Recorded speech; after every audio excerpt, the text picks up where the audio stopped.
What's poppin', what's poppin'? See, when you long gone, your art is gonna live forever. Let me say that again. When you long gone, your art is gonna live forever. The things you create is gonna live forever. So you have to take that shit serious because you don't know when you're gonna die.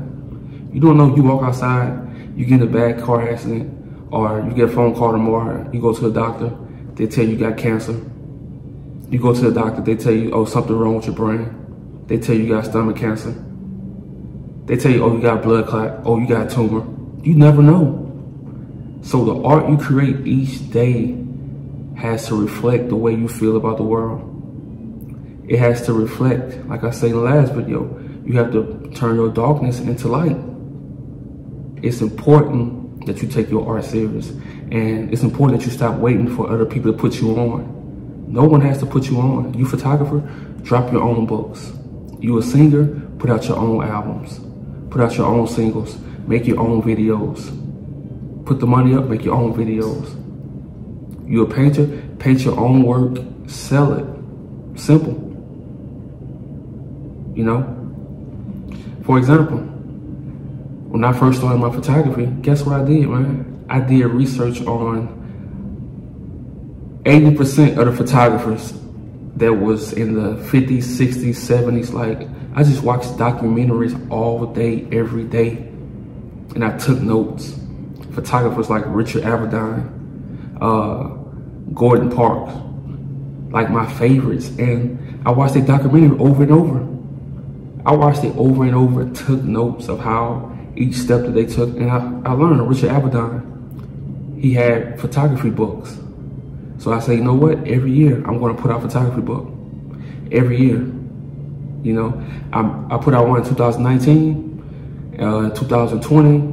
I didn't put out one this year. I didn't put out one, but I just moved here, and I said every year, putting out a book. I'm not playing.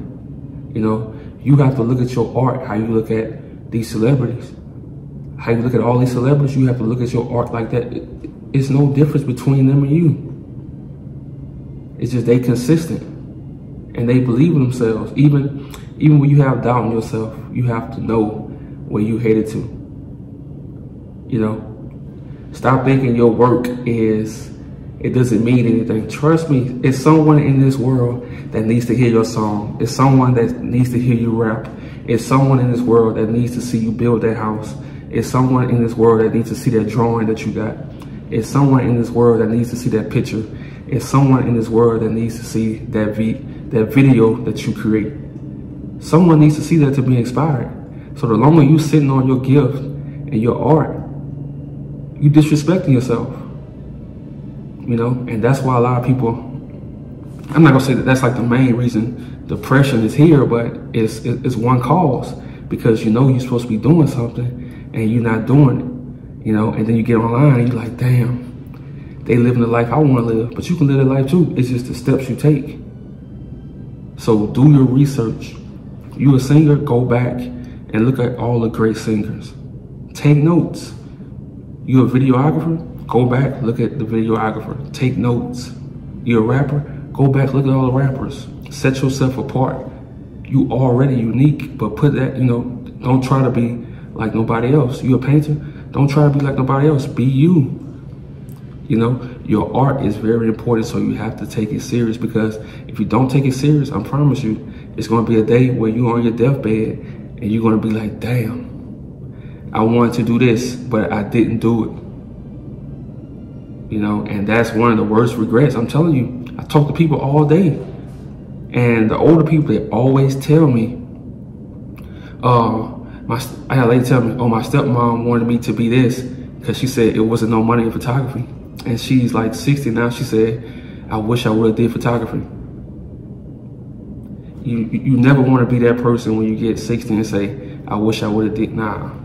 While you 20, 30, 40, 50, do it right now. Go hard in your art. Every day, treat your art like you treat that job. You going to a job every day, making somebody else rich. He's sitting on his couch, scratching his paws, and drinking a beer and watching the playoffs while you at work, making him rich. And and you go home and you chill and you're not working on your craft, you know, you're not working on your art, you're not working on your gifts, you disrespecting yourself. You disrespecting yourself, you know. And it's cool, like, we all had those moments where, like, we don't know where to start. Look, if you don't know where to start, just do. You know, you're a painter, man, start painting. You know, start creating, start studying painters from the 40s to 50s. I promise you, if you study those guys, you're gonna see they didn't need much to be great. That's why I learned about the great photographers. See, a lot of guys and people, you know, people in general, they ask me, oh, what camera you use? It don't matter what camera you use. The people from the 40s, they didn't have the greatest cameras. And guess what? Their art still lives today. So just go buy a camera. Go buy a $300, $400 camera, start from somewhere, practice, then level up, keep leveling up. You know, you don't need the best equipment when you first started. You know, when I first started, I didn't have the best equipment. I created my book from my starter camera. You know, I was just so dedicated, I was locked in, and I found that passion, and I just went crazy. Like I said, I quit my job. I was broke. See, that's the only thing that held me back. I was broke as fuck doing photography, and I didn't know how to charge people. I didn't know how to, I was learning, you know, and I was still living, you know, with my uncle and aunt. So as a man, when you're living with somebody, you gotta get a job, you know? So I had to go back, and now I'm just now getting back to where I can do this shit on a better level mentally. You know, I'm not struggling and trying to build something, you know? So keep your job, don't quit your job. You know, you're gonna hear people, oh man, just quit your job. Nah. The same way your job use you, use them motherfuckers. Get that overtime, you know, when you can. Work and use that money to go into your art. Use all that money to go into your art. And you let that shit motivate you. You let that job you hate, you let that shit motivate you. You know, use that shit. Your art is important. Somebody in this world needs to see or hear what you're doing. Let's go.